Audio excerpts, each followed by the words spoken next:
Welcome, young and old, around the world. This is Midwest Motorsports GT4 Series from Mount Panorama Circuit in Bathurst, Australia. I'm James J. Thanks for joining us. It's time to start round, I think this is 12 of 15. We are in an endurance race tonight. We're going to go green for 100 minutes. 28 GT4s have lined up and qualified. No surprise, Brian Coxon, Jason Phillips on the front row. Those are the front runners for the Midwest Motorsports Championship so far. Michael Odell, Jesse Coffey share the second row. Walker McAnulty and Ty Williams on row 3. As you can see, Josh Bloom, Niles Kula on row 4. CJ Barjack and Andrew Willis round out the top 5. In the Midwest Motorsports Discord, there have been open practice sessions where the members have started and hosted their own sessions for practice. Lots of teamwork going on, so I expect to see a great race for 100 minutes. I'm James J. with Adam Sondag down in the booth. I'm joined today by the godfather of Midwest Motorsports, Eric Thaler. Eric, thanks for joining us tonight. How you doing tonight? What do you think we're going to see from Mount Panorama? Hey, James. Good to be here. Thanks for having me. Welcome, race fans. Thanks for watching. Tonight's going to be a little exciting. Bathurst always kind of prevails. A little bit different racing format as far as the track goes, and I think we'll see some guys coming off the hill, in a rampage, and I'm curious to see how this start's going to go. It's a pretty long lap, over 2 minutes per lap. I'm looking for lap times or distances, but yeah, over 2 minutes for a lap. So I think anything can happen. And I think cars are rolling. My screen is frozen up again. Let me see if I can reset it. Yes, pace car is dipping off. So we're going to go green. Brian Coxon in the blue McLaren. Jason Phillips brings out his big ass fans, black and gold Mercedes. Michael Odell in the Aston Martin, black and gold. Also on the inside of Jason Phillips. Remember, all 4X on the first lap will be reviewed. So hopefully we can get a clean lap in as they go down the long straightaway, headed to turn 2. Yeah, that was a nice clean turn around Hell's Corner there. That everybody seemed to fan out a little bit and have a little give there. That was good. 28 cars can go side by side, GT4 style. You kind of drop down single file. There's not a lot of easy passing places. There's plenty of passing zones, but it's definitely the concrete walls narrow up really quick, and they don't give. There's not a lot of runoff room, especially now as you go up the hill. It's so fast coming down. These are where mistakes are going to happen. Looks like Brian Coxon has really figured this track out, carrying a lot of speed. Now we're starting to go down the hill again into the S's, turns 11 through 18. It's a rhythm section. You really have to find a rhythm going through here, especially further in the back. A lot of give on lap 1, but it looks like Brian Coxon's already pulled out over a second lead to Jason Phillips. We're going to go for 100 minutes, so the pit window is going to open about 20 minutes. I don't expect anybody to pit until maybe 30 or 40 minutes, unless they get a bad start and have to go off track. But it looks like everybody seems to have made it through the first lap so far. Timing looks a little funny down there at the bottom. But the race for second is heating up. Michael Odell applying pressure to Jason Phillips. He's getting pressure from Jesse Coffey in the BMW. BMWs do not have the best reputation, as Jesse Coffey is the only BMW in the field. Oh, I'm sorry, second one, Nicholas Kalguru. course. They seem to be like driving a brick around a track. Yeah, the BMWs are. You're not the first person to describe it as a brick. If you had a choice, Eric, what would be your GT4 car of choice? Unfortunately, I drove the BMW for a while when I was running the GT4 series official races. I think today I'd probably go into the Porsche. Justin and I have driven that car in some different team events, and um, I think that one would fits a little more of my driving style. But the Mercedes also, I've never driven it, but it sounds great. I'll say that. Yes, it does. And that's been a very popular choice, as you can tell.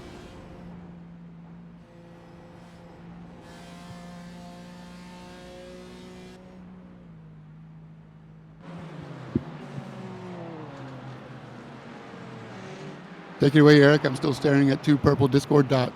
Yeah, no problem. Looks like we got some cars side by side there coming down the hill. They come back into single file. I was wondering if we'd get some side by side racing through there, but we still got it here. So looks to be. Oh, you made the move and got past. So. David Stark in the white New Yep, Balance. yep. This is a good move there. So this is definitely a track that's hard to pass at. There's minimal passing zones to put yourself into situation. Trying not to overdrive as you're making those passes, and this is it's like we're looking at the 56 car here on a replay. Michael Odell, what's going to happen? Into the chase, the chicane near the end of the track. It's two wheels off, driver's right there. Yep. Using the curve on the outside, didn't look too bad. So could have we got some lappers, Brandon Thayer and Pitters, and Justin Glickner. Some early pitters, huh? Maybe they're running it backwards, I guess. Damage repair. Oh, possible. A little bit early to see pitting and strategy. 5 minutes. I'm not sure how that could help anybody. We'll see how long they stop, but.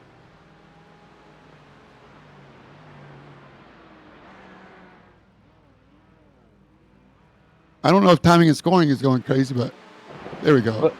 It just reset. Okay. I saw Andrew Willows up top, so I thought we missed something. Maybe there's a big wreck.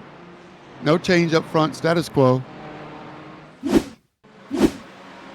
We went to a backup car, so there must have been an incident. Here we go. John Daniels in the yellow and red, right behind Justin Thaler, into the same chicane. There's Justin Glickner.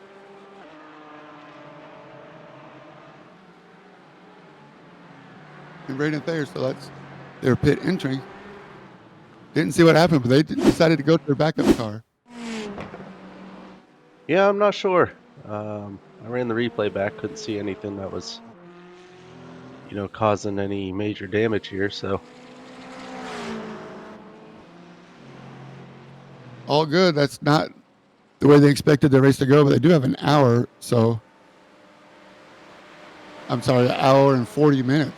Hopefully they'll be able to at least catch up with the bottom half of the pro field. Every position counts for points, so they can reset now, come back out. Just one pit stop down, maybe a 30-second delta. All good. See, Walker McNulty, Niles Kula, Josh Bloom battle looks like it's heating up, as well as CJ Barzak and Ian Bakaitis.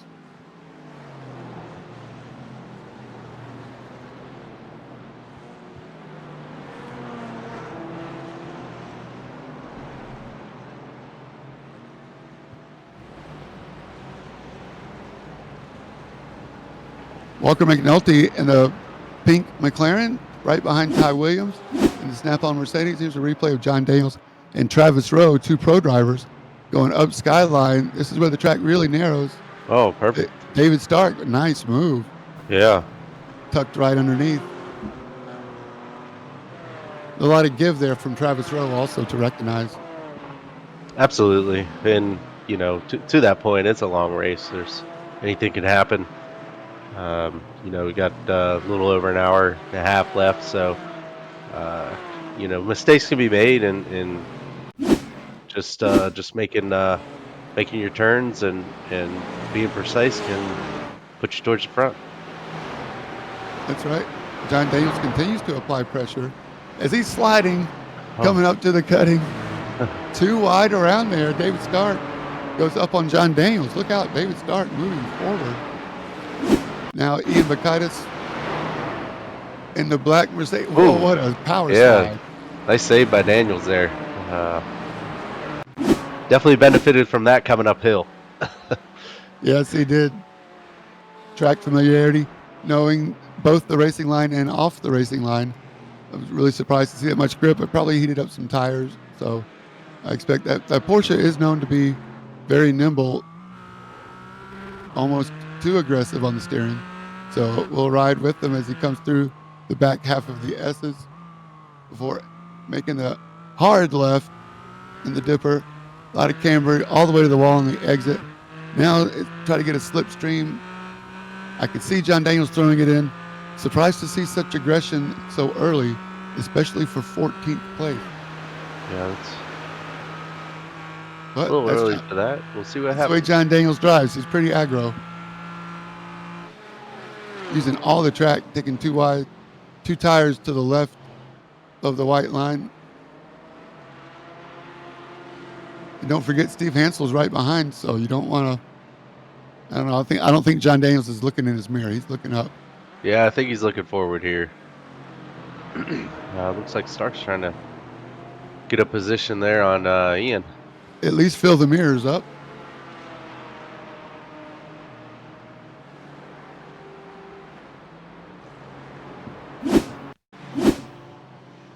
Another replay. Oh. Thanks, Adam. Now it's Kula in the brown Porsche with Walker McNulty leaving plenty of room. Side by side, and that makes Josh Bloom think he can take a position here. So watch out for Josh Bloom in the white Mercedes. Is he going to dive on the inside here? It looks like from that cockpit view, he's got a little damage on the left front. See how that affects him here in the long run, but doesn't look to be too bad. Maybe just a scuff or so.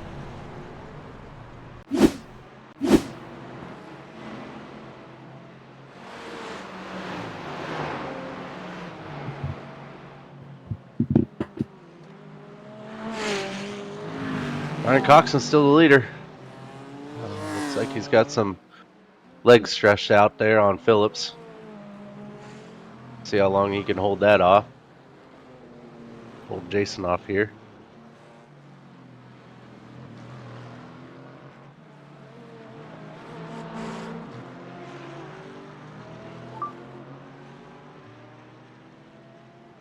Keep going, Eric. I'm stalled.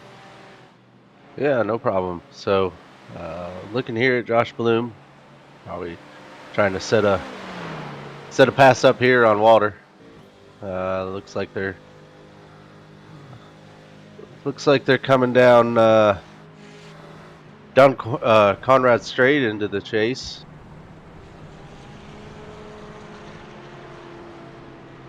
Ooh, went off track there. Looks like that was Bloom. Yeah, just overshot that chicane. Oh no, he just got by Niles Kula, and now he's getting greedy and goes inside Walker McNulty. Missed his braking zone. Did a good job to rejoin, but loses a position. Let's see if Niles Kula gets it back. Yes, he does. And all that hard work for nothing, for naught. And now he's under attack from Andrew Willis. Yeah, see if he can regain focus here. You know, those off tracks will tend to rally you up a little bit.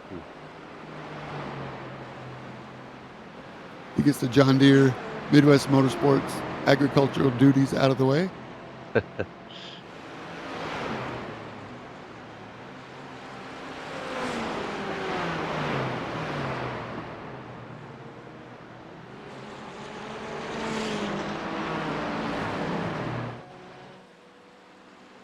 Hard to slow those heavy GT4s down.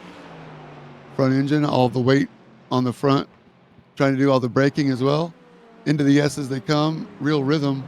Up front, Michael Odell has got the best lap of the race so far. But Brian Coxon still 1.1 second apart.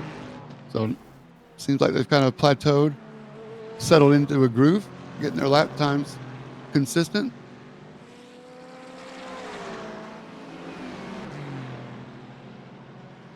Michael Odell was the winner of the Indy 500 Midwest Motorsports League race last Saturday night at a amazing 2-on draft coming to the line Friday. Saturday, if you didn't see it, check out the Twitch stream. I believe there's a clip. Amazing finish. So Michael Odell, very aggressive and knows when to attack, when to charge. Speaking of charging ahead, Ian Bakaitis still has his flashers mapped to his push to talk button, I think, maybe. Yeah. He uses them a lot. Yeah, he's wanting to get around David here, isn't he? Let's see if he can make a clean pass here in the S. They call this the chase, I guess. It's Headed down part to of the the chase. part of the track into Murray's corner.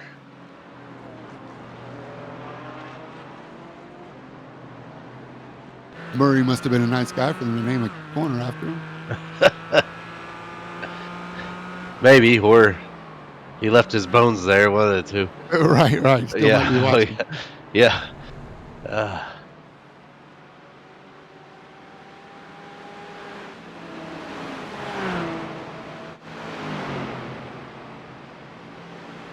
Looks like Steve Hansel's trying to get a spot here on Francis. Francis Faustino and Steve Hansel side by side into turn 2. Yeah, nice clean pass. Move Steve Hansel up a spot. Francis is not going to let it go without a fight. Although Steve Hansel does pull away a little bit, Francis plays the long game. Looks like that's a battle for last place in the Pro Series. Which would be 13th, which, I mean, out of 28. Oh.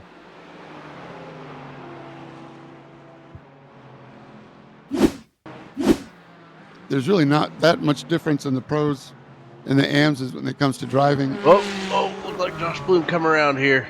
See how drivers react to this. Keep going. It's a bad place to be around. Oh. See if he can get around cleanly.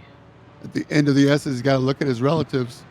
Yeah, he's watching, that's for See sure. him coming. Kudos to him, sticking to his position right now. Oh my gosh. Oh, it's wow. got to be painful. At some point, Yeah. he's got to take a chance, right? No, he's going to reset. Oh, he reset, yeah. So there is some history there. Josh Bloom has been the victim of the other way around more than once.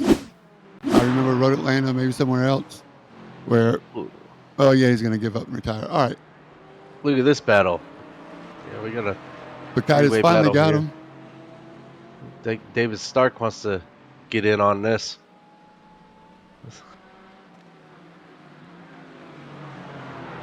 The battle of the late breaks into Murray's corner. 4 wheels off for Steve Hansel. Carrying a lot of speed. And we're going to go too wide into turn 1. Ooh. Looks like Steve saved a wreck there. I think he got on the brakes to avoid getting into John Daniels. He may have overdrove the corner just a hair.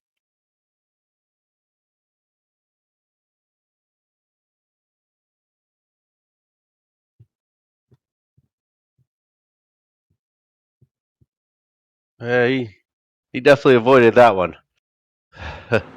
That was almost a bad day. Nice job, Steve.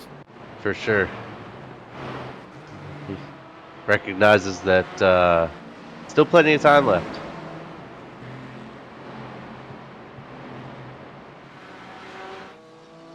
Just another example of the respect that we see when you go league racing as opposed to some of the officials or. Absolutely.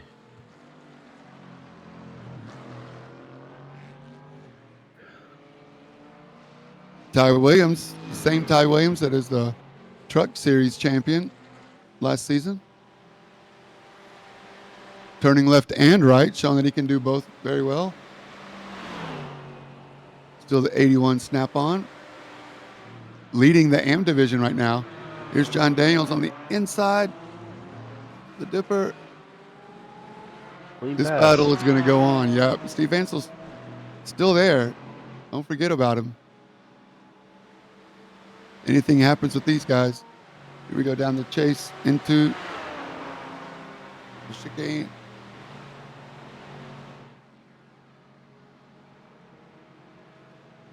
Close to 200 miles an hour, I believe, especially downhill.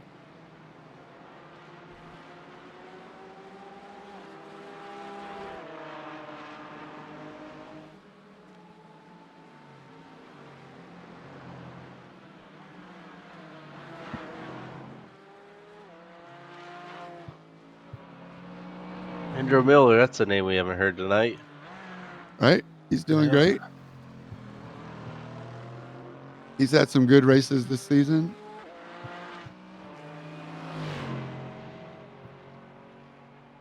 Looks like he's chasing Kevin Mayer here.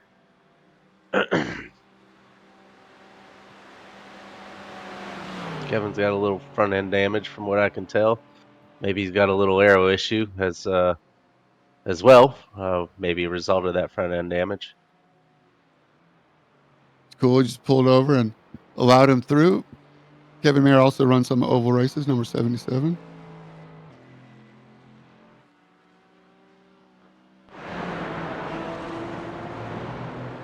This battle's still going back and forth here. It's the way of the GT4. These guys really work hard for one position at a time. It looks like Stark got back around Daniels, and looks like Steve's trying to make the most of it. Asking them to battle as much as possible so he can catch back up.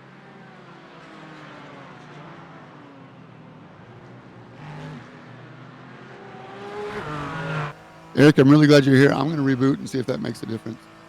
Absolutely. I'll take her from Hold here the for a fort while. down. Yeah. Yeah, we'll do. All right, riding along here with David. Being chased here by John Daniels. Seems like these two have been battling back and forth all race. Seems like one sets up a pass and gets around the other, and then you'll see battle, then get sucked right back up into them and get around each other again. So this, ladies and gentlemen, is what we call good racing. As long as the two can keep it clean and not be door banging each other as they make their way around the track. Oh, Stark dipped into the pits. Maybe he's had enough. See if Steve can catch up to John Daniels there and set himself up for a pass.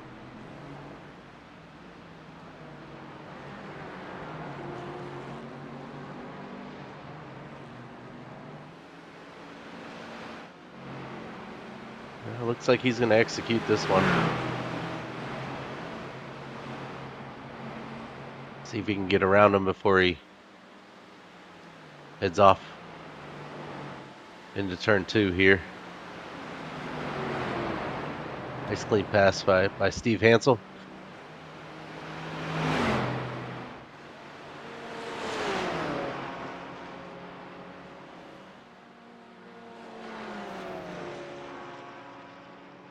Looking on here at it's like Walter and Nillis again. See if that 4 car can get around this number 12. Those two have been battling all race as well.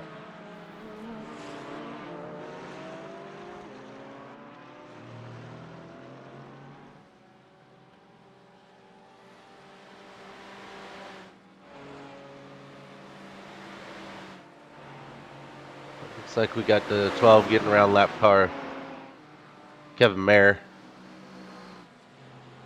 Kevin just getting out of the way for these lead cars, which is much appreciated, I'm sure.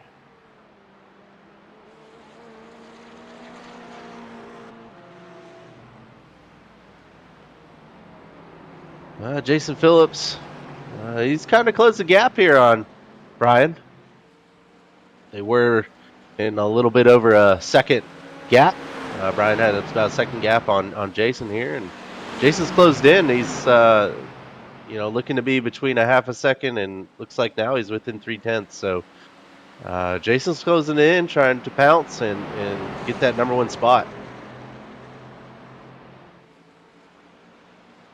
It's always great to see leaders battling.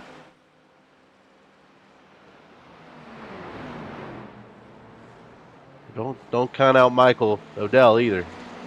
He's definitely right on the tail of Jason, which may be taking a little bit of concentration off of Jason here as he tries to get around Brian. But good battle for the top three right now. Looks like they're heading towards the Dipper, which I don't see Jason making a move here. If anything, I think it's going to be after forced elbow or heading down into the chicane.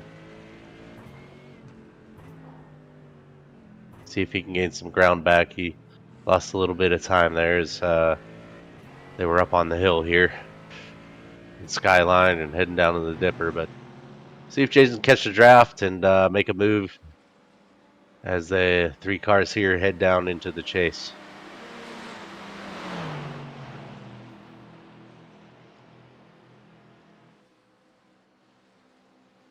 They got some time yet before they pick up another lap car. Steve Hansel and John Daniels again. Looks like John's trying to close the gap back onto Steve. Trying to get his position back. There we are. Got Jason Phillips right on the tail of Brian. I think he's trying to set up himself up a good pass here going into turn one. Doesn't quite make it here. Can he get back to him as they head off into Griffin's Bend?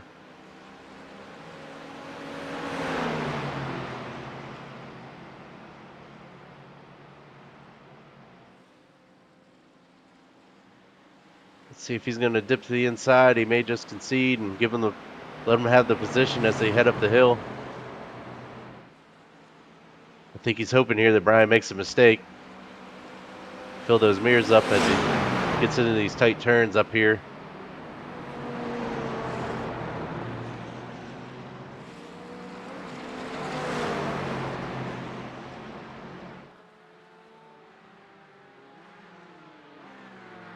Looks like we got Zach heading into the pits.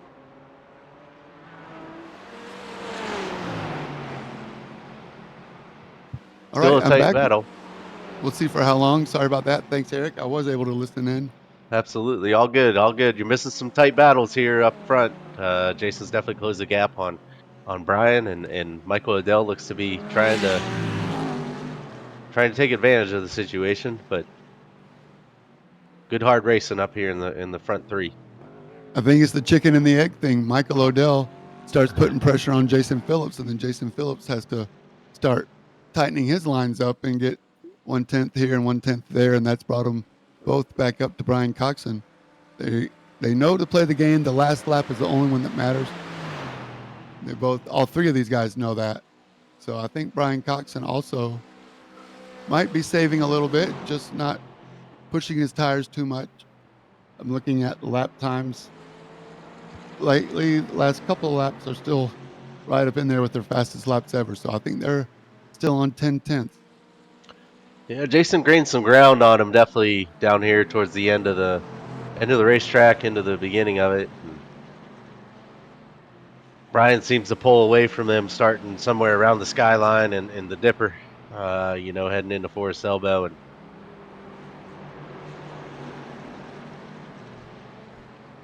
looks like Jason's backed off a little bit here. Maybe save a little bit to be able to gain some ground back on him. I also see some pit strategy possibly playing out with David Stark pitting right at 20 minutes, which was 9 laps, and it looks like he's back in the pits. Oh, now for 6 minutes and 20 seconds. So he's on a repair. Looks like it, yeah. It looked like Dustin Rhinestone had a repair as well. 12 laps ago.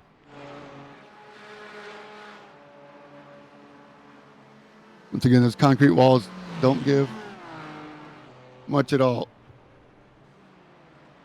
No, but and they're still in the fight. yeah, it especially gets tighter, up there on the top of the hill. So gets tight turns, tight corners. And give it up for these guys. It just goes to show how great these guys really are racing, to be racing at this level from the pole position and now pulling away without making contact with the walls and coming right on them. As you can see, going through the S's, I mean, they're surprised they still have their mirrors on. They're cutting it, the lines that close.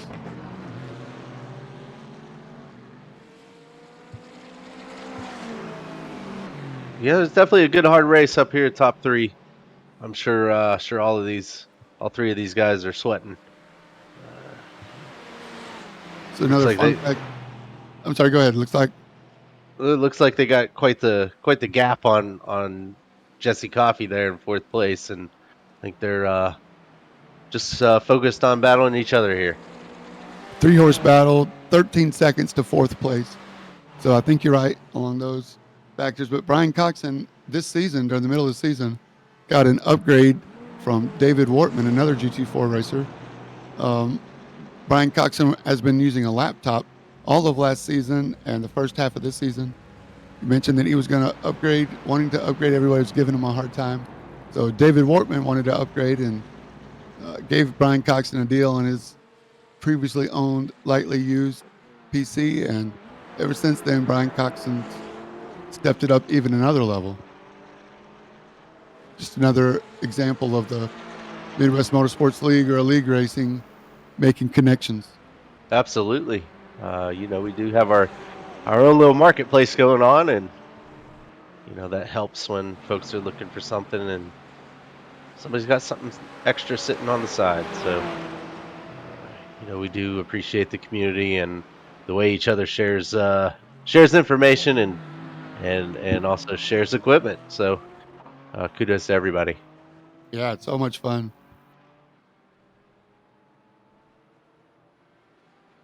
John Daniels coming on Rick Bundren. So John Daniels must have made a mistake. He dropped way back. Did I miss something while I was rebooting, or maybe Roger? It looks like he just pit about a lap ago. Roger. So Roger. coming back from his strategy stop, we'll see how that plays out. Right at the 30-minute mark, just before. Going to split it 30, 30, 40 maybe. All good. We got still have a bunch that haven't pit, so curious to see how these are going to weigh out.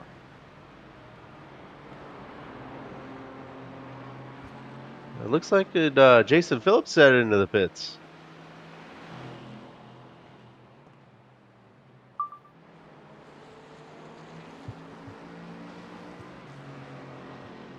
Oh, maybe Michael got around him. He's going in now. All right, Jason's heading in now.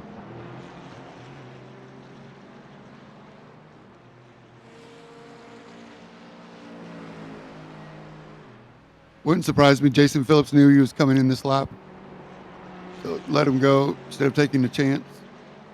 Actually, it might have made it for better pit entry to be behind Michael Odell so he didn't have the pressure on the pit in. That's Michael, that's he a can't very really good wave point, behind James. you. Yeah, very good point. I'm sure there was a method to his madness. Jason usually sets himself up to be up towards the front every week, so I'm sure he Niles Cooler in the calculated pits. strategy. Niles Cooler, your AM points leader in the pits.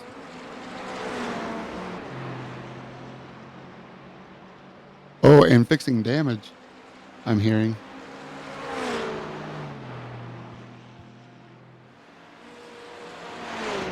So when do Brian Coxon and Michael Odell come in? That's what's the next thing we're looking for as far as the front of the race.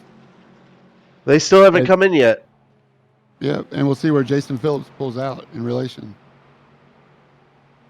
I'm wondering if Jason's going to get a jump on him, pitting early. The undercut, we'll see how it does. I've seen both techniques work here. It really comes out down to who's in traffic, and Jason Phillips is right on Francis Faustino now, so that's probably not helping his lap time. And that means Brian Coxon and Michael Odell. As looks like Brian Coxon's dropped down to third. Nope, timing is screwing with me again. Yep. But yep. So if Brian Coxon and Michael Odell are doing some pretty fast laps now compared to Jason Phillips, it's going to hurt Jason Phillips' chance to stay with him when those other guys pit. But we have one more stop after this one. Hopefully, if you're Jason, you can get it back.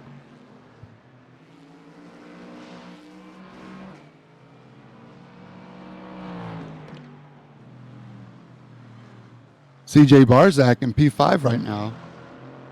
Shout out to him. He's looking good. He's had a good couple of races recently. Had a good Interlagos.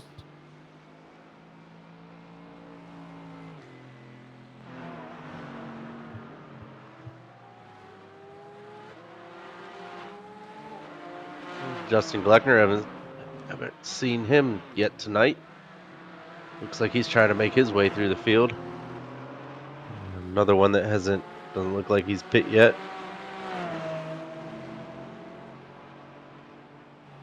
Actually, he's the one that pit around lap 1 or 2. Beginning of the race. Not sure why, so we'll see how that transpires for the rest of his race. I think he went to a backup car, so he's been in the wall once already today.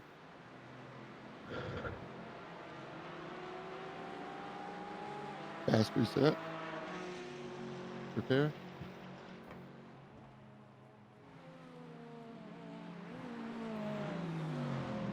Looks like we got the 25 car and the 36 in the pits right now. Apologize because I'd butcher your names if I tried. Wouldn't be the first one. I do it too. It's all good. Everybody's been pretty cool. I'll get a couple DMs almost after every stream. Here's Jason Phillips. What happened? Yeah, let's see. Here's Francis. Francis, yeah. Is there an issue coming into the pit? I hope not.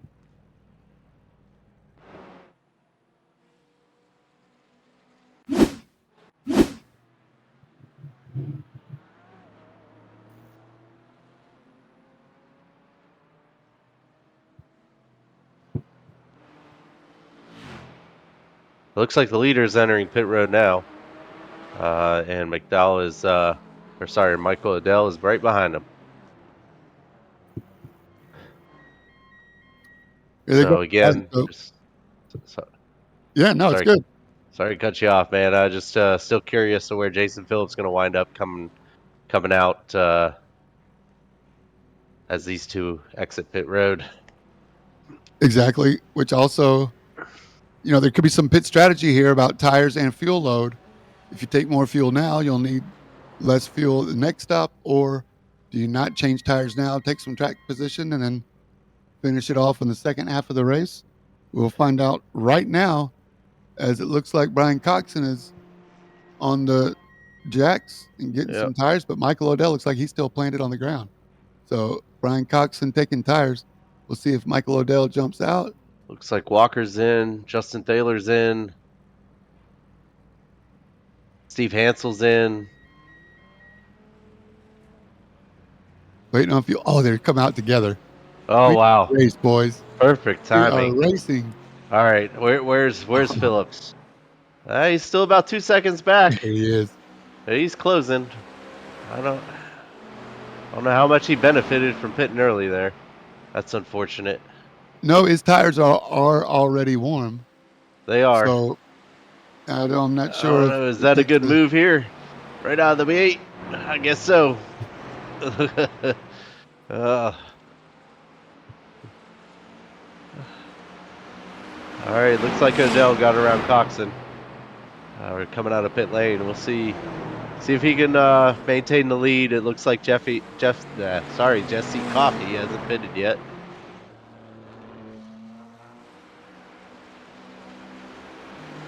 Michael Odell taking the virtual lead.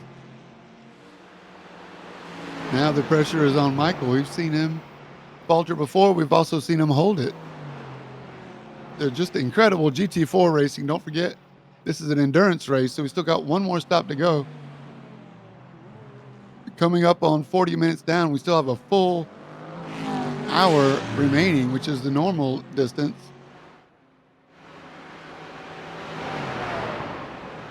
Look at this battle for P2 in the AM division. Niles Kula in the brown Porsche. It's I'm sorry, that's Andrew Willis, who is a pro up ahead, but every point matters. So this is for 25 points for Niles Kula, with Ian Bakaitis right behind as well. So this is the AM battle and a points battle using all the track. Every part of the track that's black is open for racing. Looks like the leader just entered pits, so see what transpires here. Looks like they are going to pass him, leap him over. I think he was still in fourth or fifth. So see where he comes out in front of Ty Williams or not.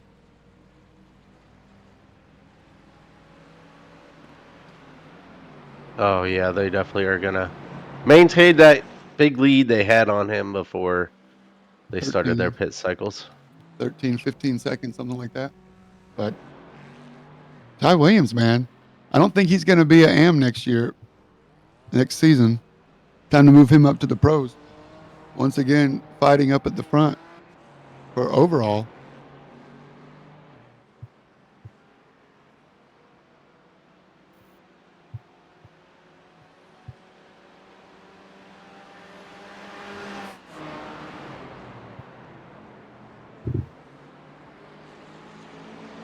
Hey, Brian Coxon now looking vulnerable to Jason Phillips. If Michael Odell starts to pull away anymore, Jason's going to put pressure on Brian Coxon here. As you go in the cockpit, you can see as we go through this, riding with him over his shoulder, how narrow the track is, but at the same time, carrying speed into the S's. Now, this is Skyline, a downhill braking zone into the S's. Camber changes. Got to stay real tight here. And then compression zone. Back on the throttle for these. It's not full throttle. You can hear them lift. Hard braking for the dipper, using the natural banking camber of the road. Down the long back straight. Let's see if the McLaren provides a big enough air gap for him to slipstream and at least stay in touch. Is the relative getting closer? No, he's pulling away from from Jason. 1, 2, and 3 have been glued to the bumper to bumper since the start of the race. Yeah, I'm starting to wonder if that Mercedes just is off balance when it comes down the hill there, because Jason seems to lose a lot of ground from the leaders as they come down the hill. Corner exit. Yeah. Ooh, Odell, a little mistake there. Looks like Jason Phillips may get himself a position or two. Definitely tighten up that gap. Could throw a blanket on all three of them. Kudos to Brian Coxon to let him get his balance back and straighten that car out. So much fun to watch. You can bet your bottom dollar that all three of these guys are smiling from ear to ear, probably drips of sweat as they fight their force feedback through this 2-minute and 15-second lap. And now lap traffic might play a factor here in the near future as well. As oh my gosh, controlling the slide all the way into the entry. Yeah, this is going to be interesting if they catch Rick here as they come down the hill. See what happens.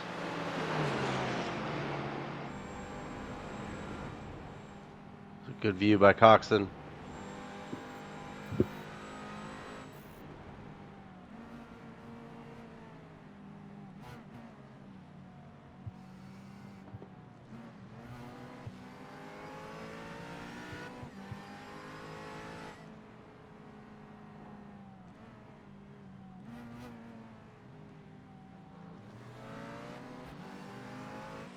sure they're thanking Rick right now for holding the outside line as he lets the 3 leaders by them.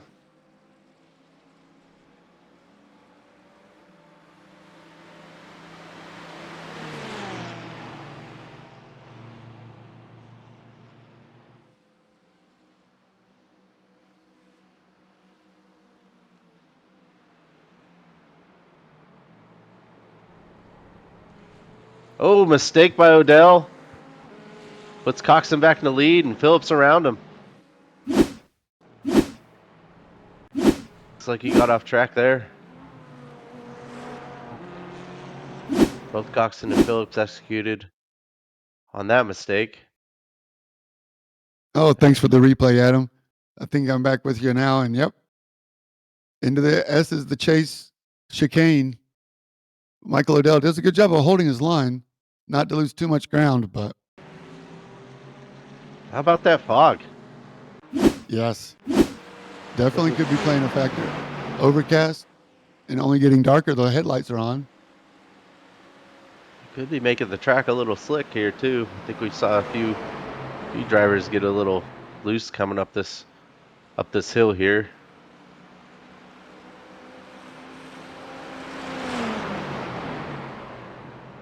I think Brian's back where he's comfortable. See if Jason can continue to apply pressure and maybe take the lead here for a little while. Like I said, I don't know if the Mercedes becomes unbalanced as it heads down this hill, but it seems like that's where Jason may be struggling a little bit. Who we got in now? Looks like John Daniels is in the pits. Steve Hansel behind him. Or what's going on here?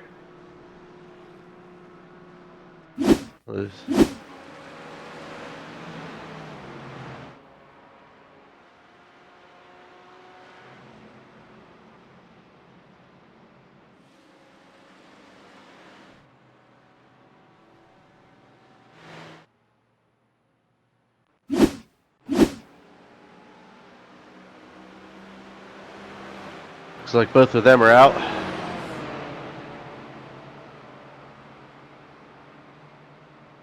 Steve come out in front of John.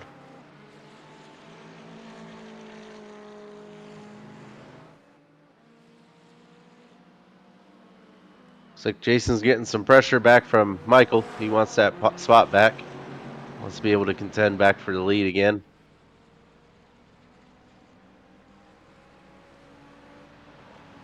See if he can set himself up for a pass here as we enter Hell Corner. Heading up toward Griffin's Bend. Thanks again for bailing me out, Eric.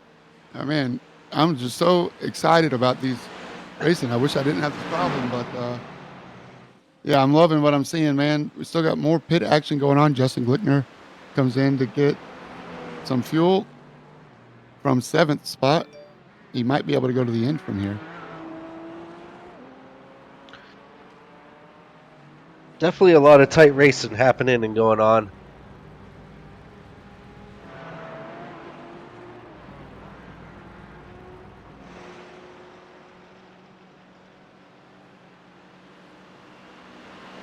Looks like CJ here running by himself.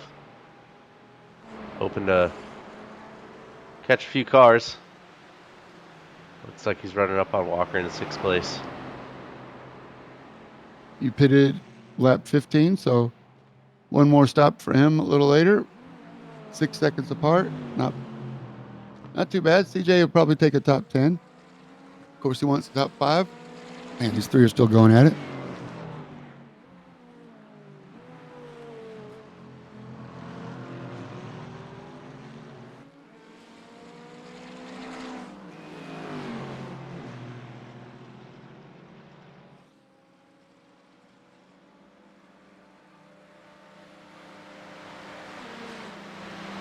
Lots of good racing tonight here in Midwest Motorsports Road Series. There it is. And if you'd like to get into the action, you can scan the QR code. It'll take you to our link tree, which has the website, midwest-motorsports.com. We're riding along with Justin Thaler, one of the founding brothers, Eric's brother of Midwest Motorsports. It's a pretty awesome league. We have 2 oval series, truck series on Friday night, about 10 o'clock p.m. Eastern race start, and Cup series on Sunday evenings, 7 o'clock Eastern. And you're watching the GT4 series, our current road series, on Tuesday nights starting at 7 o'clock Eastern. So check out midwest-motorsports.com or scan the QR code. Check out the rules, see which league you'd like to join. Signups are always open and it's always free. So come on, we'd love to have you get in some of this action.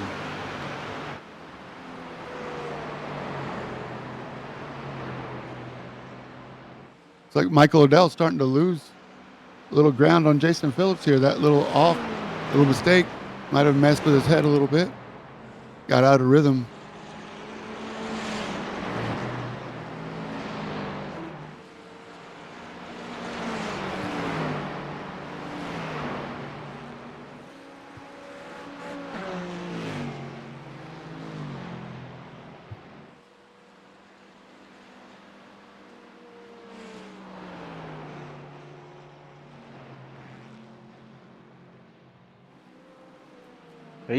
Jason's closing some gap now on Coxon coming down the hill. Looks like he may have found something in his car that he's able to execute on, or maybe Brian's struggling a little now. We'll see.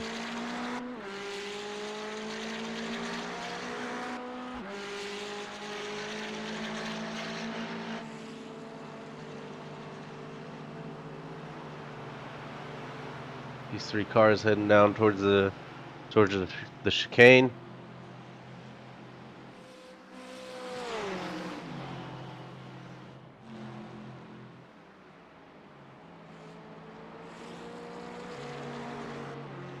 I am curious about Jason Phillips having a 3-second faster stop than Brian Coxon. And that may have been allowed him to keep up. Yeah, I wonder if that was fuel. I think Brian and Odell, I think both of them went 3 or 4 laps more than Jason did. I don't know if that played a part in it, but we'll see what kind of strategy Jason has for this next stop. If he's gonna try to hold it off and pit with those 2, or pit all by his lonesome again. We'll see what happens. Man, he closes such a gap here as the front end of the track on Brian.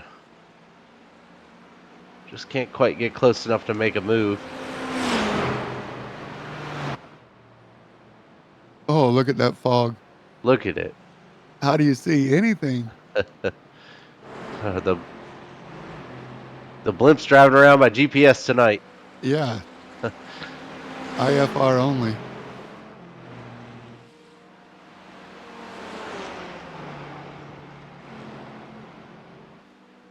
The precision, lap after lap after lap.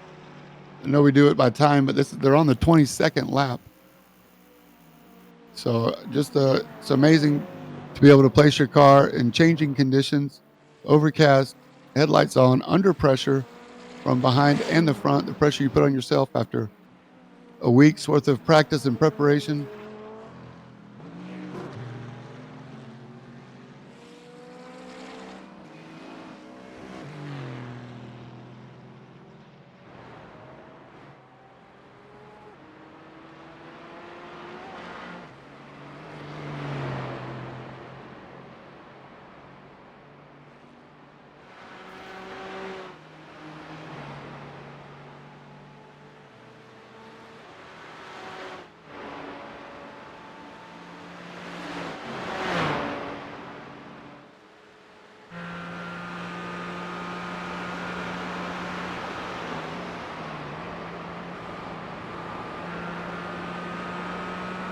Looks like we got John Daniels here trying to hunt that position back on Steve.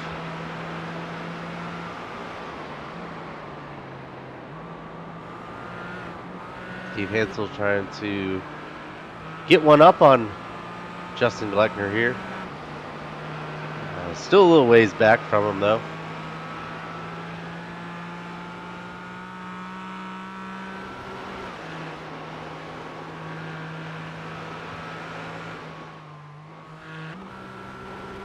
Quite the separation between 13th and 12th as well. Looks like about 20 seconds.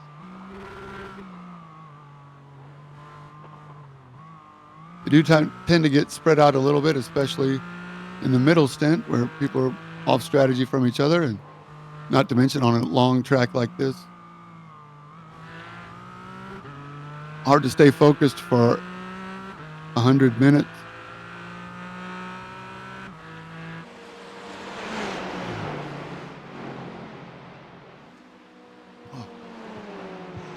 Still battling up front.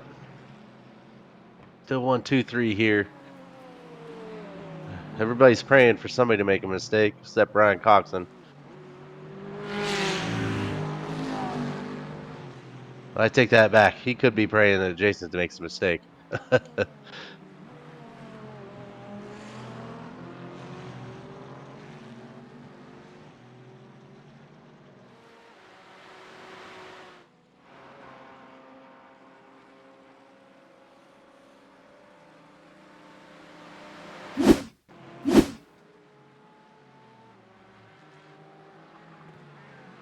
I keep going back and forth to being frozen and not. So thanks No again to worries. everybody for checking us out and hanging out with us. I'm really glad Eric's here to help bail me out a little bit. I'm looking for some people to talk about, and I know we've talked about Niles Kula in the past. Jason Phillips is from. We can ride with him for a second, I hope. Jason Phillips from Chattanooga, Tennessee. It's got a pit bull named Sally, named her after the Nightmare Before Christmas. Yeah, he's actually about 2 hours from me. Okay. He says his victory lane celebration is to be standing in victory lane with his boxers on. But he's a grid MPX wheels, SimCube 2 base, SimLabs P1 rig. Big Junior fan.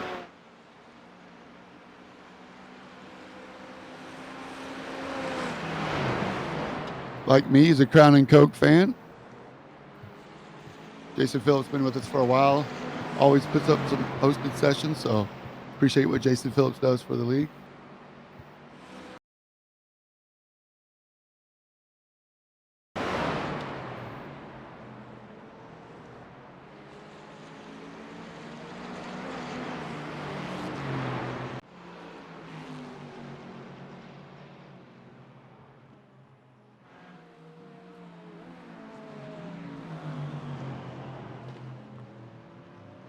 And Odell is just looking for that time to pounce. He wants that spot back.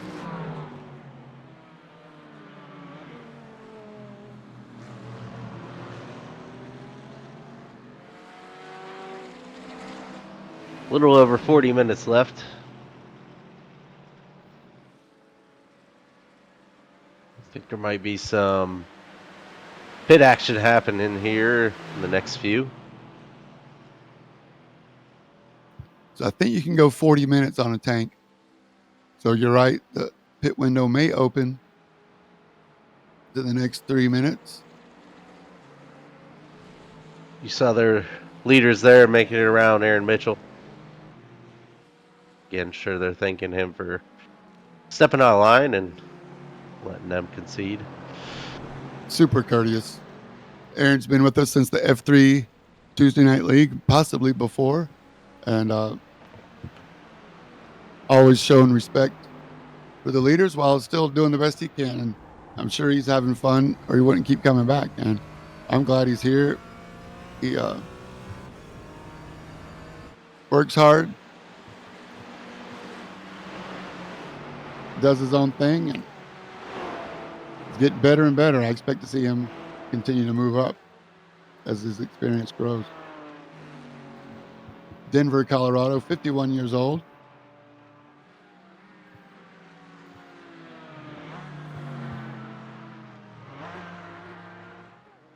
So he's 2 hours behind us in the East Coast. So he's in for early evening, rush home after work, jump in the rig and go racing in Australia. Played Gran Turismo console and that got him hooked.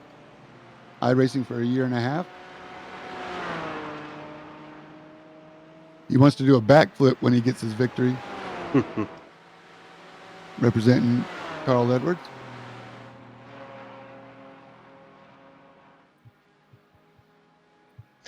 Well, I hope he's nimble because if this guy tried to do a backflip, he'd land on his back. Right? You better have the medics close. Yeah. We've been doing this road series here for, I think this is our third year with it.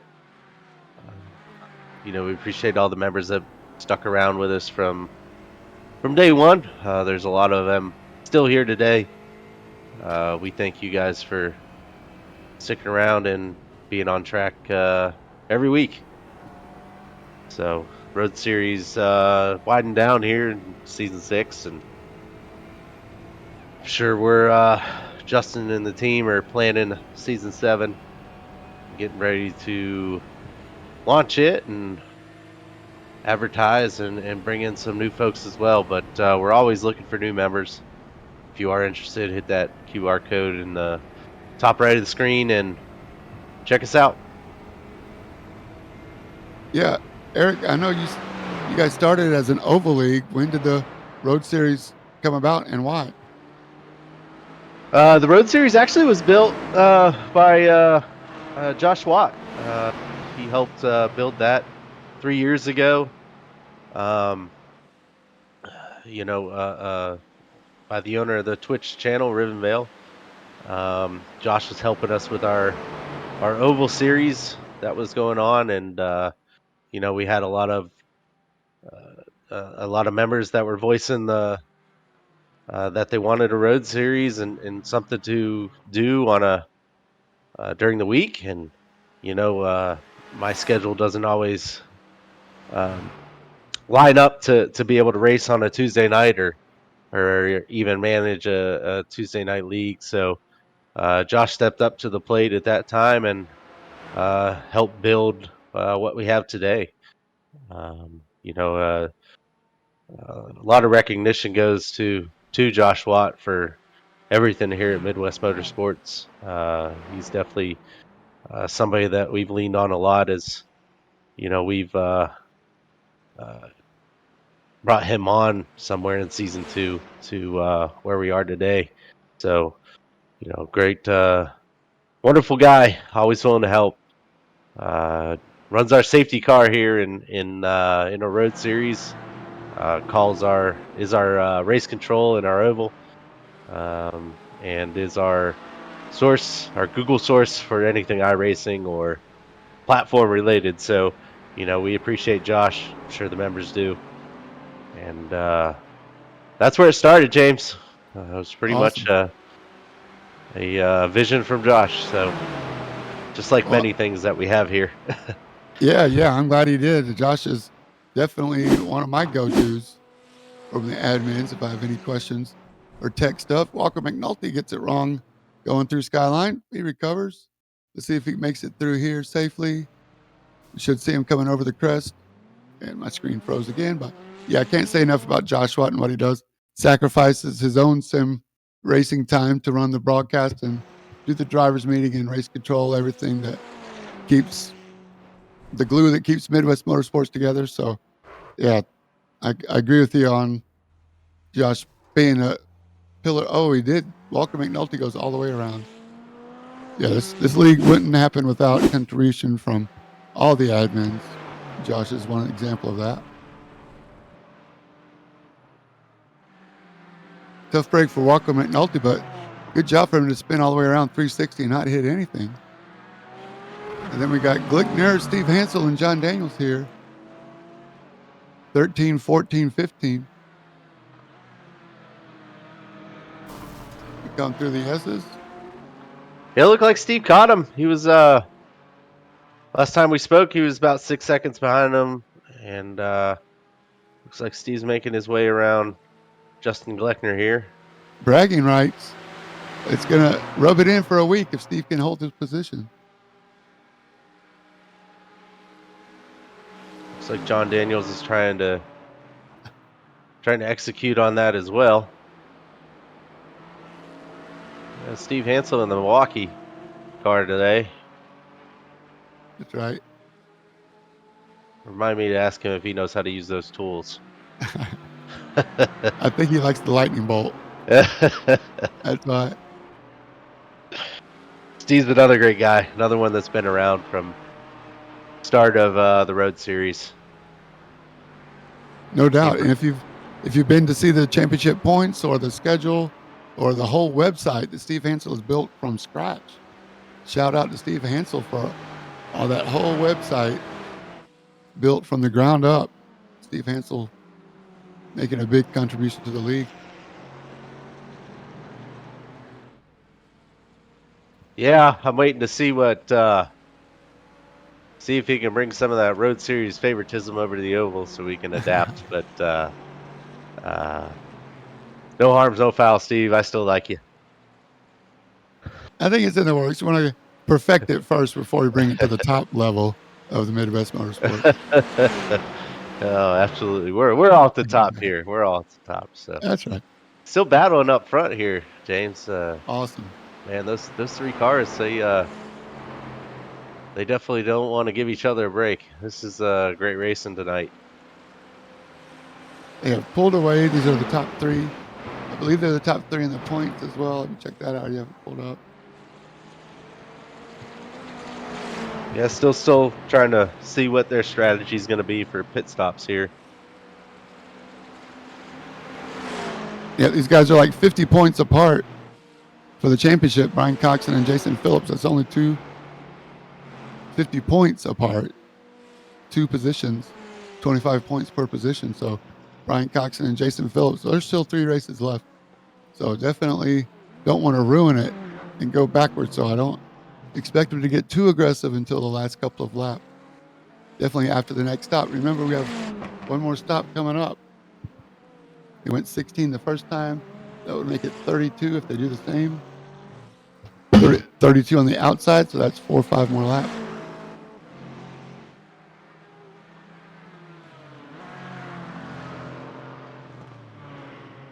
$34 to go. That is minutes, not laps.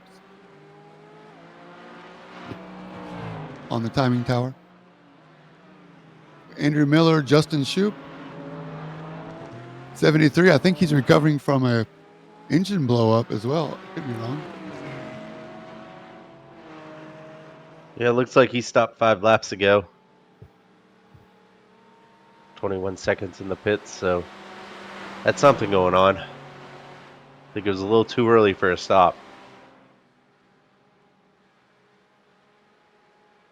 Definitely applying pressure to Aaron Mitchell here.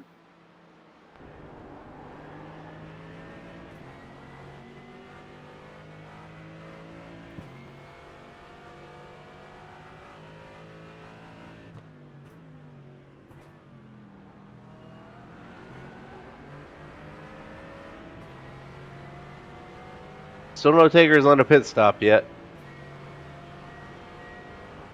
I wonder if they're trying to wind this one all the way down.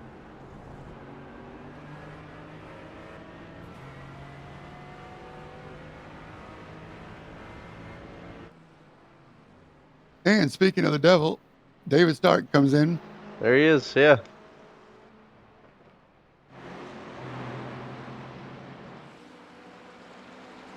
These guys are about a second apart now from each other. That could all change when the pit cycles go through.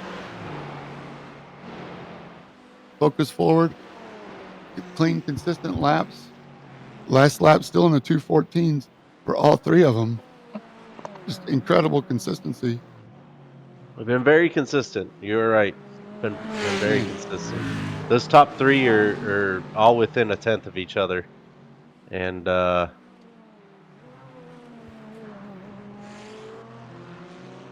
it's so hard to do. So hard to do for 30 laps.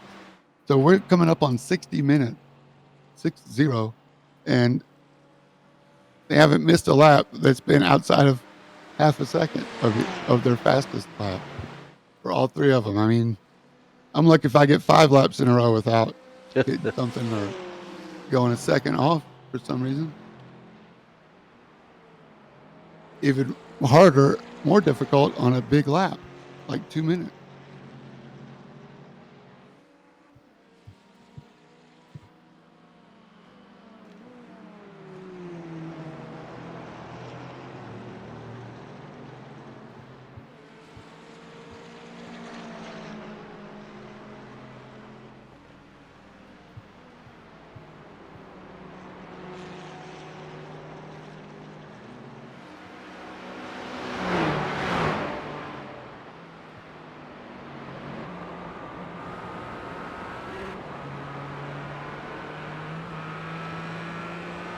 John Daniels still chasing Steve Hansel.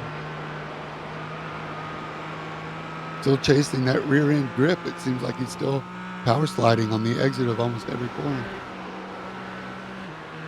Carrying a lot of speed through. It just takes real bravery to come through here and turn in like that.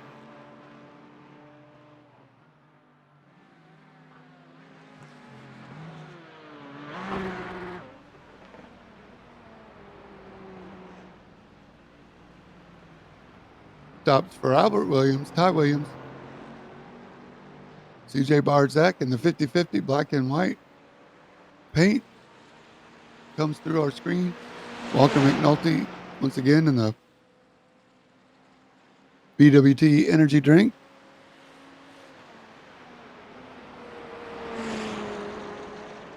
McLaren Walker is a sprint car, slot car world champion in one division. He's got like 9 national titles in other divisions. So I know Walker from slot car racing.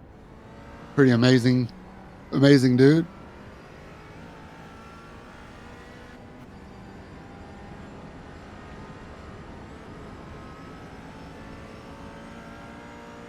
P5. If you told him before the race he would finish P5, he'd be happy with it.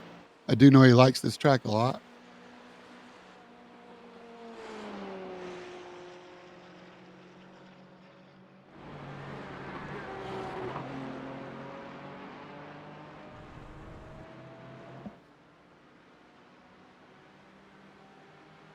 Phillips. Looks like Phillips diving into the pits. He was first last time, last pit cycle. These guys did 2 or 3 laps.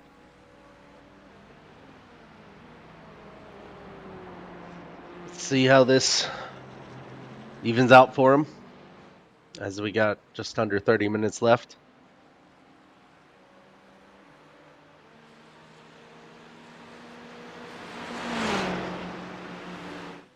Any other week, the race would have been over 11 minutes ago. We still have 30 minutes left. Tonight's final endurance race of the season. I love that change. It was voted on by the drivers. And like you mentioned earlier, Eric, a new poll has come out to get some feedback on how the following season should go. That is one thing unique about our series is we do allow the members to have a little bit of voice on, what they would like to see in the next seasons, whether it's Road Series or Oval. We try to run this as a members league and members make the decisions. So be looking for that vote come out, you Road Series drivers, and make your choices for season 7. Definitely got some pit stops happening here. Walker, Niles, CJ. Phillips had a quick stop here, 27.5, so see if that plays a factor.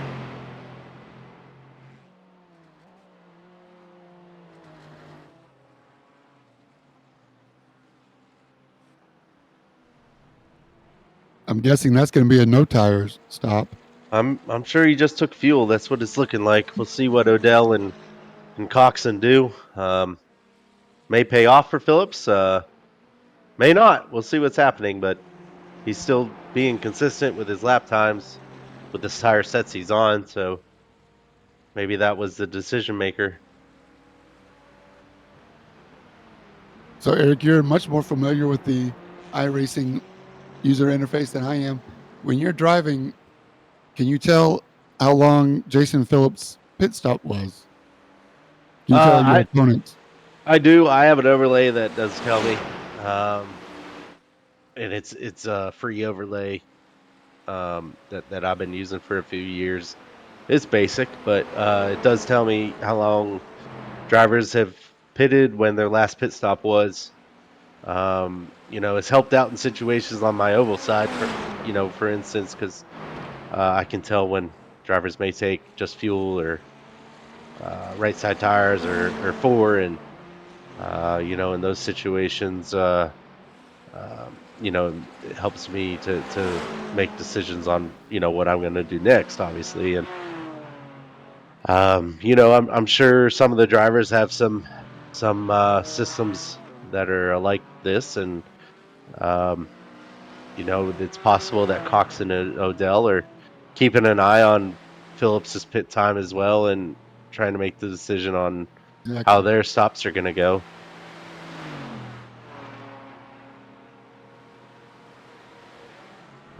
But as a driver, it helps to you're the crew chief, and in essence the spotter. You're everything, right? So you got to make those decisions as you're turning laps, and some software helps you make those decisions, and helps you be a strategist as you're behind the wheel.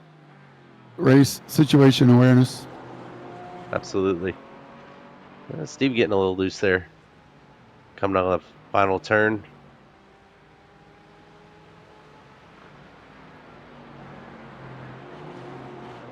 Yeah, and that can help you make a decision too on whether you decide to take or how you decide to do your pit Absolutely. stop.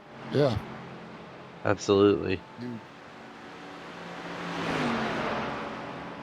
It's there's a lot out there, for in the iRacing, um I should say, for the iRacing simulator, and there's a lot of different applications that drivers can get to help with them, help with making those decisions. And the one I use is, like I said, it's free. I think it's called Racing Apps. Um, uh, sorry, Sim Racing Apps. Again, I've been using it for a long time. Some drivers do pay for a software, but I've found this one to be exactly what I need, and I really haven't found the need to change yet. So, if you're streaming or something like that, there's definitely software that has better visuals, like a Race Labs or something of that nature. But for me that just uses it as a driver, it's been just fine. Looks like we got Justin JT Thaler here. Yep, in the making his pits. final stop.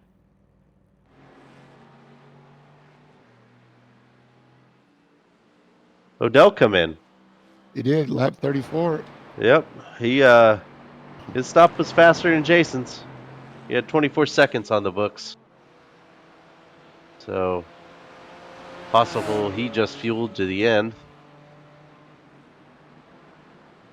We'll see how Brian Coxon in the 23s pit stops are going to fare.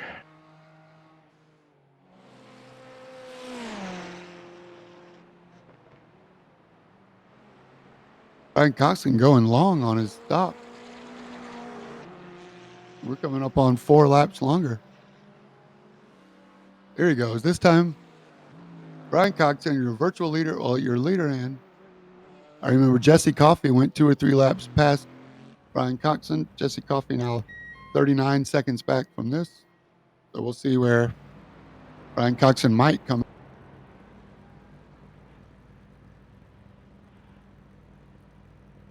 Yeah, Jason's quite the ways behind Odell here. A little scuffle there on pit road. John Daniels was exiting his pits.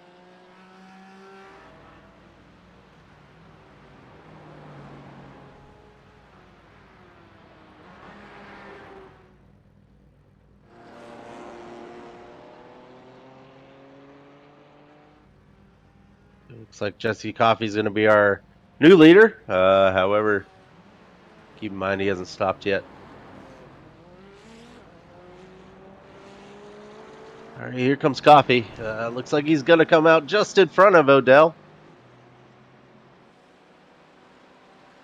Coxon warming up his tires. Jason Phillips lost some ground on that cycle.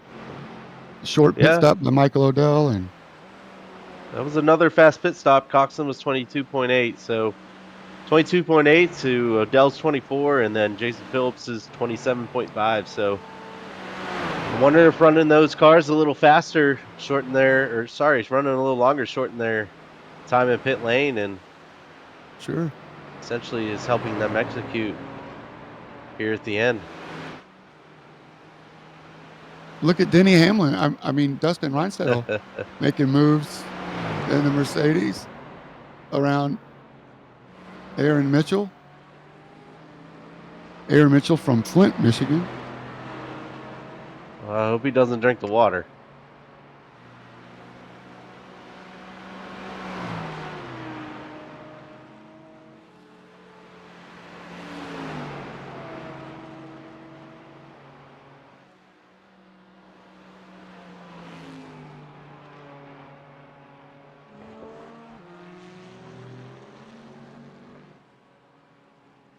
Coffey's still in the lead here. Still hasn't come to pit road, so see where he winds up after his pit stop.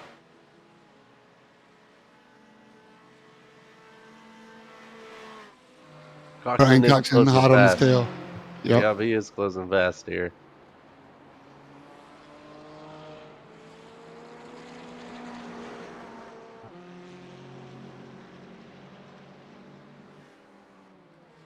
Yes. He decided right now is the right time, so looks like we got our last stop here for the leaders.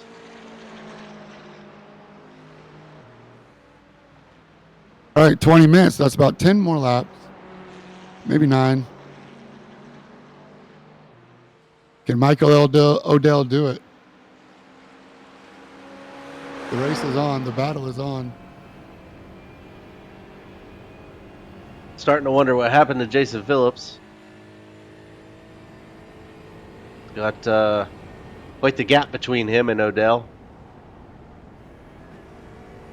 Like I said, when you're the first one in, you kind of show your hand, and you do have to take more fuel because you have longer to the end when you're the first in. You let everybody else know your strategy and put your cards on the table.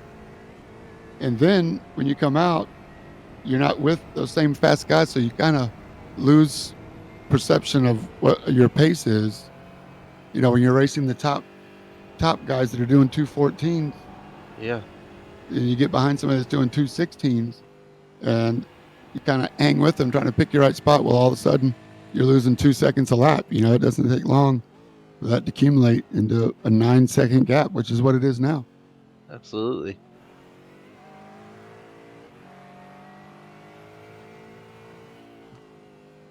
Some of the racers, the top echelons of motorsports, all the way from Cup to Formula One, have war rooms full of engineers and software programmers that come up with multiple different simulations. They can run simulations in a second and put in different parameters and find out how to beat the guy in real time and see it play out.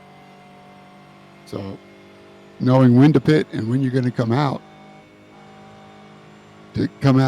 with the clear track in front is very, very difficult to know going in the pit, knowing how long the pit delta is, how long you actually have to stop, and then how long your exit is, and compared to everybody else's current lap times that they're doing. So it's a little bit of a black magic, black art.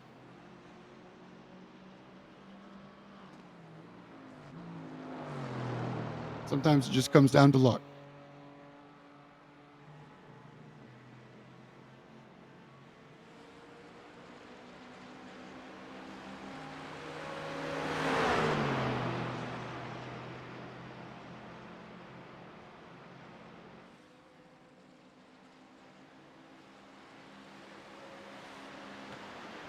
Closing in, Michael Odell waited for the last lap at the Indy 500. 15 laps to go. He's already been in the lead once this race. I If think he he can can get, taste it. he can. If he gets in front, can he pull away? Or does he make another mistake like he did in the chase and run wide with pressure behind? You like to lead or you like to follow, Eric, when you're racing? I like to lead. I would say typically on a road course, I would rather follow for a while because I tend to mirror drive on a road course. So uh, I do like to be up front on an oval, though.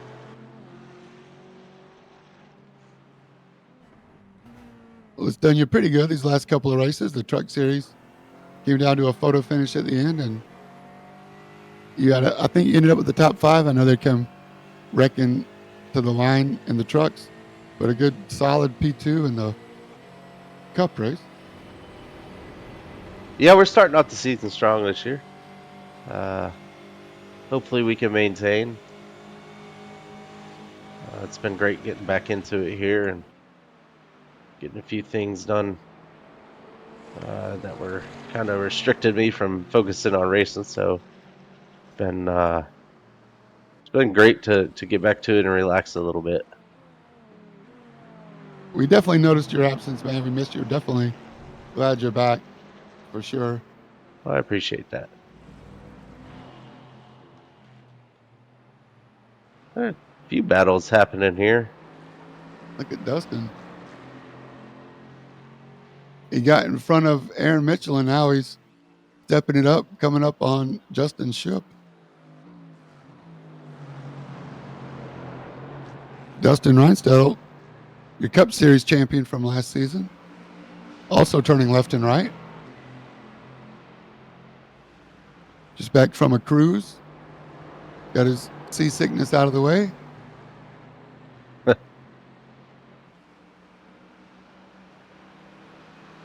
Fourth in class. Not bad.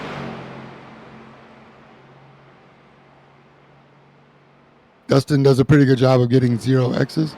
I'm not sure if he's done that today, but the battle up front heats up. Odell putting pressure. Brian Coxon, 14 minutes to go.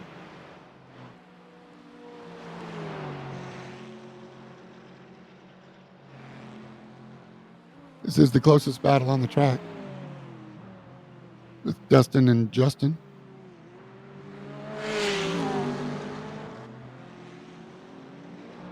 Still plenty of time left. There's time to learn where mistakes may be made and where you can execute. Yes. Steve Hansel back in the pits. Wonder what's happening here.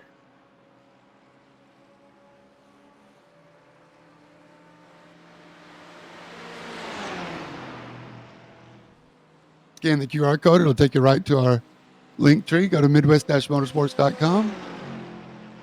Our Twitch stream rules package on the website. All the rules, the dates and times, what class. Sign up is free. Come join us. Scan the QR code. Get in some of this awesome Midwest Motorsports action. Man, Jason Phillips just dropping back 11, almost 12 seconds back now.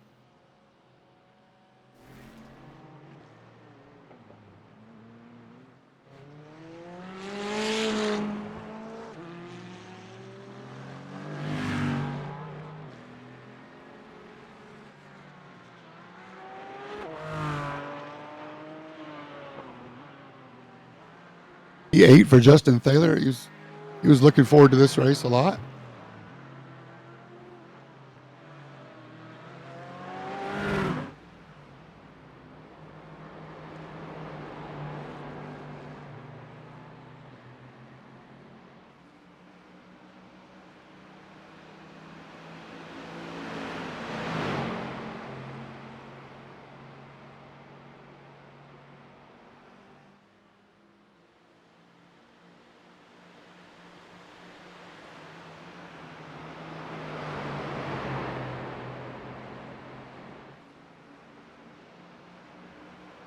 think Dustin can smell that 16th place position and wants it bad. Yeah, he does. Huh. The guy he's battling up ahead, Justin Shoup from South Lyon, Michigan. Justin Shoup.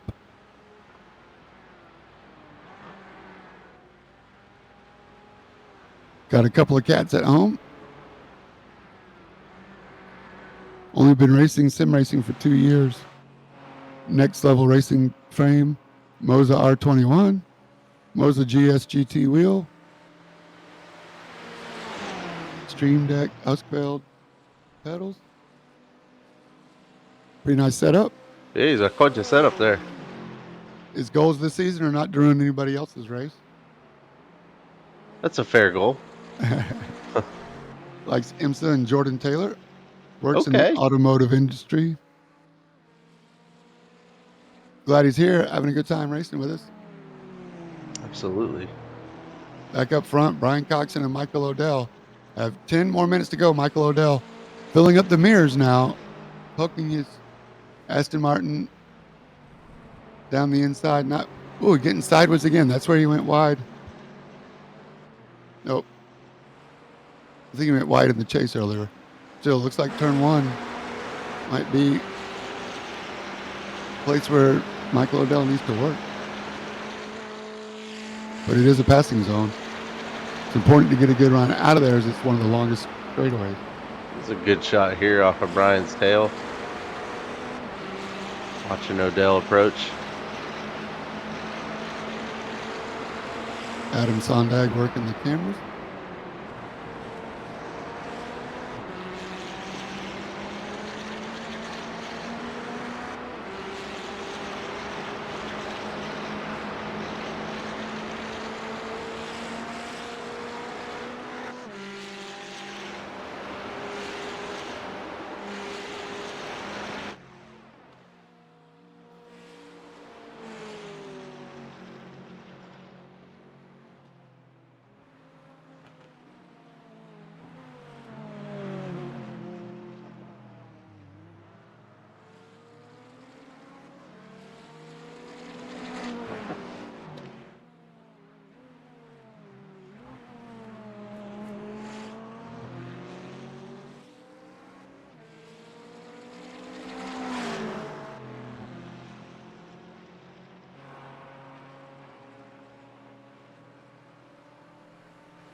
Who's it going to be, Eric? Flip a coin. We taking bets. What's up? Who's going to win? This has to be a tough one to call. Neither one of them are giving an inch, so we'll have to see if Odell can add a little more pressure without making any mistakes to Coxon and execute a clean pass. But from what we've seen in the last few laps, if it's going to be, it's going to be here. There they go. He pops out. Side by side, Michael Odell. This is it. He Into has the the better braking approach. zone for turn one. Coxon leaves room, runs wide. Side by side down the straightaway again. Here we go. This is the battle for the lead. They've been battling for 92 minutes, and it's coming down to right now.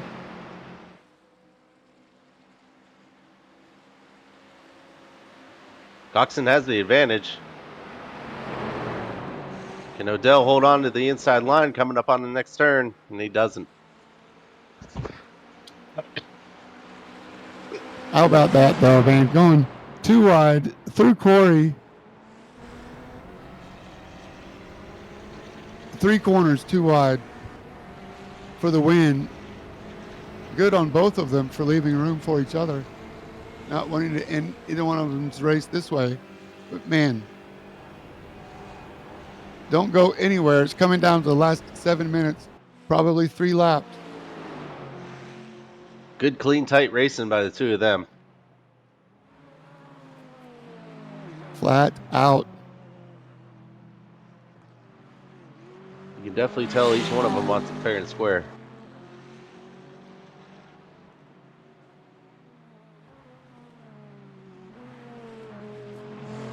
Hard braking. Big, long straightaway coming here.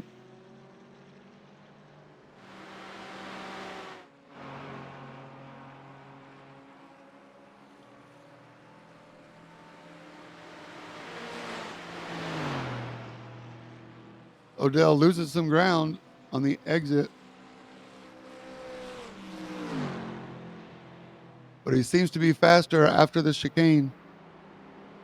Down in the last corner of the track and turn one, Michael Odell seems to have a strength as he's closing in. Brian Coxon playing it safe through the chase, the chicane. Michael Odell carrying speed on the exit of Murray. And here he goes again. This is where he got a good run last time. He's winding down his chances. Yep, that's right. He's only got probably 2 more chances. Not this time.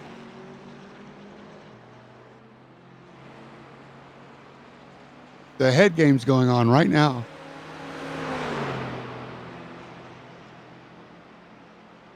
Sometimes I'm my own worst enemy in this situation. I overthink it. You have to be in this position often and not let the pressure affect you. Both of them are staying laser focused.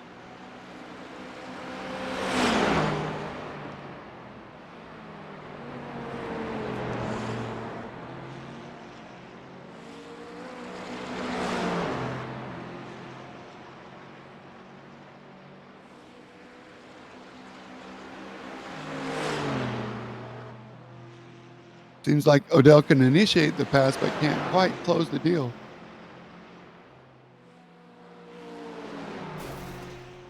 He hasn't let up an inch this lap. He's been staying on his tail.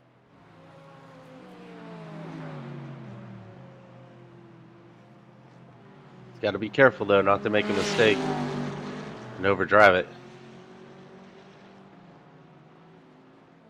That's right, because from 12 seconds back, now Jason Phillips is only 8 seconds back as Brian Coxon locks up a tire coming into the dipper. Now this time Michael Odell gets a better run out of the dipper. Long back straight, here we come to the chase. Little bend right, full throttle, which sets you up for the braking zone. The chase over the bumps, you can see the fixed setup. GT4 cars, Michael Odell's right up on the bumper. Front splitter diving down to the asphalt of the track. Under braking, back on full throttle. Into Murray's corner. No attack this time. Get a better run one more time coming out of here. Here we go. I didn't quite want to take it there. You can see him trying to get in the mirror of Coxon, trying to get him to make a mistake.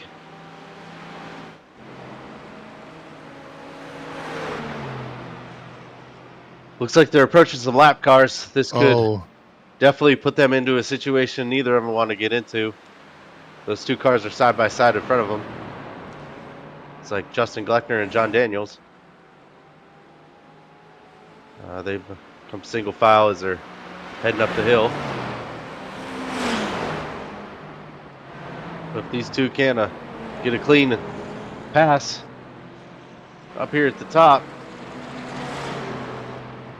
I think they're going to get this one and one more. I'd agree with you, James. See what I think Odell's got a couple more rounds here to make his move. Good blimp view here. You can tell the two white cars are lap cars with Brian Coxon in the blue McLaren and Michael Odell in the black Aston Martin coming through the S's right now. Looks like Francis Faustino and Justin Gleckner. I'm sure they're going to pull over and let him go. They're holding their ground now. This is definitely going to help Odell as he squares up to get a good apex run, power down. Here we go. Lap traffic definitely that helps on Odell. Brian Coxon's mind. Yep. But he's got nowhere to go. Francis can't disappear. Is he going to go 3 wide down the back straightaway? Oh, my goodness. Thank you, Francis. We're seeing some racing right now. Oh, can he make the move here? Using the inside curve, hard on the brakes. Did he overshoot it? No, he saves it. Leaving plenty of room for Brian Coxon. That's the move Michael Odell's been waiting for patiently for 100 minutes after following. It's not over yet. They're going to have to do it one more time. Coming to the white flag. Odell. big on the curbs. That's not going to help his exit. Absolutely not. Does Brian Coxon pull out? Don't forget Justin Glickner in the White flag is Porsche out. ahead. Final lap. They're gonna approach Justin or John. I'm sorry, Justin Glick. Gleckner up here in the as they head up the hill. And see Odell here swerving to try to break a little bit of a draft.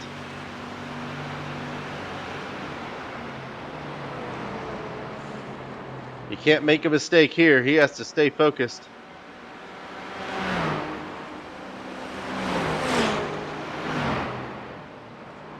Lock up by Odell. Coxon closes just a bit.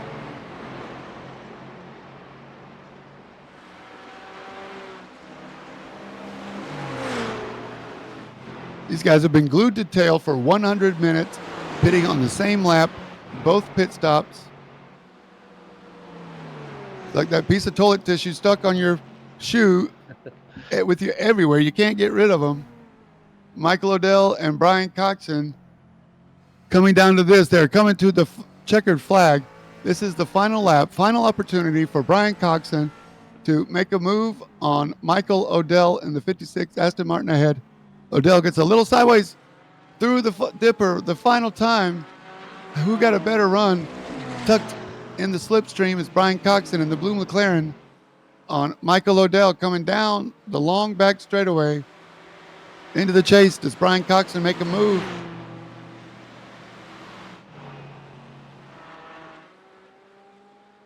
$1,000 points in the championship up for grabs. Brian Coxon spreads out, keeps Michael Odell tight. Single file through the chase the final time. One more corner, and then a long run to the stripe. Brian Coxon's going to make Michael Odell stay tight. And can he cross him over on the exit? No, Michael Odell carries plenty of speed through Murray's corner and takes the win. Michael Odell and Brian Coxon 1-2, less than a second apart. What a race. Incredible. What a race, James. Very, very good finish. Wow. Exciting. Congrats to Michael Odell. Congrats to Brian Coxon and Jason Phillips, who just crossed the line. Good hard racing by you three up front. Very clean, very respectful. Those three have been the class of the field all season long. Plenty of respect shown to each other. Here is your AM winner. All he has to do is come across the line. Ty Williams in the snap-on number 81. AM division race winner and 5th place overall. Ty Williams, congratulations, Ty. Here's a replay of the move of the race. Super slow-mo. Thanks, Adam. Side by side, Michael Odell leaves plenty of room for Brian Coxon not to get taken out. Great view. Looking back, but all Brian Coxon can do is follow Michael Odell to the finish line. And that's how they would finish.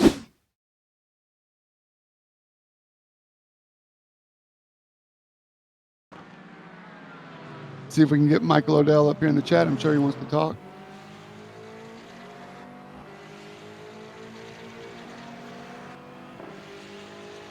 Want to take us through the running order, Eric? Yeah, absolutely. Looks like obviously we have Michael Odell there at the top of the board with Brian Coxon finished second, Jason Phillips third. We got Coffee in fourth. That finishes out the top four, which are pros. First amateur is our Ty Williams. It's our amateur winner. Back into the pro is number 25, Mark Zach. Could be pronouncing that wrong, but then we lead in number 7, Justin Taylor. It's a pro. And second place amateur would be number 4 car of Kula. Another amateur, number 60, Bacadis, finished in 9th, and Willis's rounds out our top 10.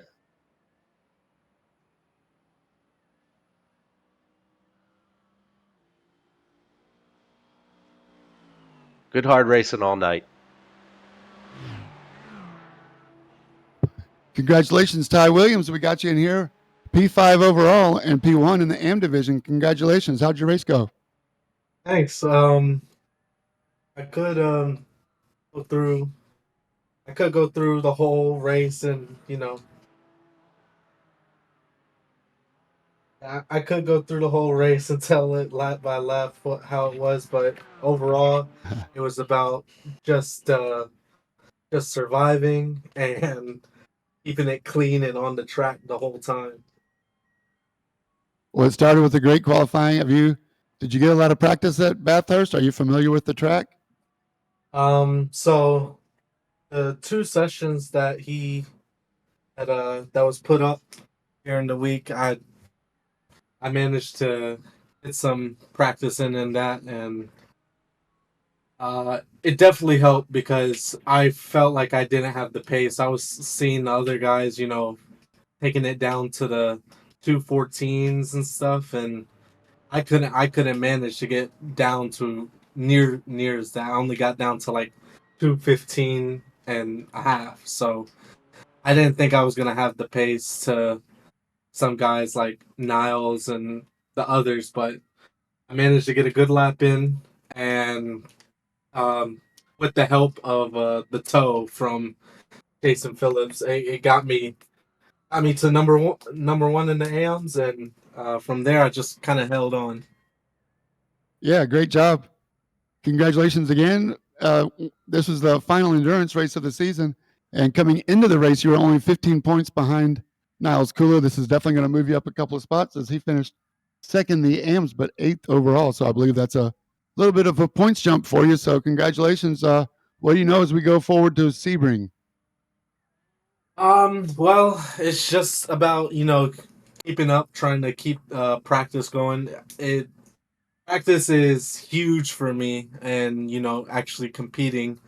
It's just unfortunate that the last two races just had bad luck, and especially at the short road Atlanta, I I qualified very good there, and I had top five pace, and just lap one, it was kind of over, and I got kind of lucky to finish second at the end of that. So just going forward is going to be about keeping the practice going, and then also keeping it clean and just being there by the end. Right on, man. Well, you did a great job today, Ty. It's great to see you running up front. We got a week off. Keep your eyes on the Discord for a fun run and maybe a couple more of those practice sessions. Really cool for everybody to host races and let their competition learn the circuit learn it together. So I think that's another part that makes Midwest Motorsports cool. Congratulations on a great job today, Ty. Thank you. I appreciate it. All right, man. We'll see you again soon. I'm sure we'll talk again. And your overall race winner, this guy's going to be excited. Michael Odell, he can't do anything but win. He wins the Indy 500 on the last lap move, wins the Bathurst 100 minute, the final endurance race of the GT4 season. Congratulations on a great move, Michael. Long race. You and Brian were glued bumper to bumper, man. Tell me how it went from your side. Well, honestly, the biggest thing that was McLaren versus Aston was I think you've heard of it, the dreaded fifth gear on the McLaren. That was a very big counter with the straights, and the one thing that really helped the McLaren here a lot was that not up the hill, down the hill, and on the straights, it just seemed to plant a lot better. It had a lot better drive out of the corners being a mid-engine. The biggest gain I had was up the hill because of with the Aston being a lot wider and heavier and a front engine, it was a lot more generous with curbs. Like you saw earlier in the start of the race, Brian did have a little bit of issue with some curb strikes. It would unsettle the car a lot more, is where the Aston would kind of just shrug it off, and then once he hit the straights, he'd pull fifth and get a little bit more on it. So the biggest thing was just trying to outmanage him. It was just a matter of trying to, after the first stint, see where my tires were at, see what they were really heading to at the second stint, because I'm sure you already know that most of our 40-minute, or not 40, our hour races, we can get away with a no stop on tires. The thing is, though, with the 100, it's just enough to where, like Bathurst, there's so many left-hand corners that your right front's just done after a full hour.